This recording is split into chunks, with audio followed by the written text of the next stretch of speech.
Chapter 18, Small as an Elephant. Some seeds do not germinate unless they have passed through an elephant's digestive system. It was music that made him slow down. There was a church, the Safe Harbor Church, according to the sign, up on the hill to his right, and there was singing coming from inside. Jack had to think a moment. It wasn't Sunday, was it? And besides, services were held in the morning, not at night. Even a non-churchgoer like him knew that much. So why the singing on a Thursday night? It could be a performance, but the singing started and stopped, started and stopped. Each time it stopped, someone shouted. It wasn't a performance, he realized. It was a rehearsal. These singers were practicing. The windows were brightly lit, and he was cold. It was hard to believe that just an hour ago he was being cooked alive. The moment the sun went down, the heat shut off. He might not have known his future, but at least he knew what he was going to do next. He waited until the singing resumed, then he opened the large church door and crept inside. Having been to a couple of weddings, both times as his mother's date, he knew what to expect. He knew there would be a big entryway before the main part of the church, and there would be stairs, and if he was lucky, and he was, there would be stairs if he was lucky, and he was.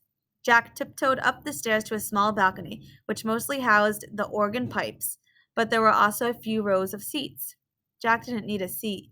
He crawled to the front of the balcony, which was surprisingly warm, and stretched out on the floor. Song rose up, and even though he was too tired to concentrate on the words, it tucked in around him like a soft blanket. He pulled his elephant out and held her above his eyes.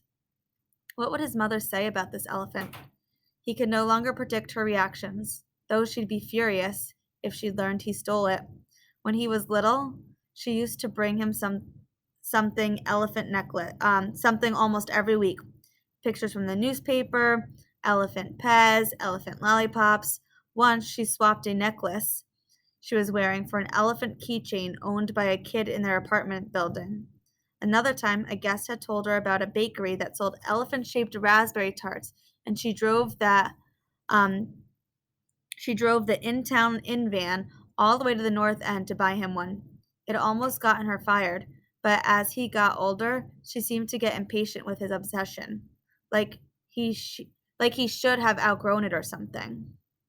He wished that elephants were still something they shared. Maybe that was why he told her about elephant poo powder on the ride up. He'd wanted to remind her one last time about Lydia. Wanted her to respond like her old self, like the mom who loved to make him happy. He wanted to give her the opportunity to pull off the highway in York and surprise him, but mentioning elephants had only irritated her. The music climbed right up to the church rafters and swelled. Jack could distinguish the sound of one female singer with a high voice and one male with a very low voice. All of the other voices seemed to blend into one. He thought about Lydia, the one and only elephant in Maine. He had discovered her existence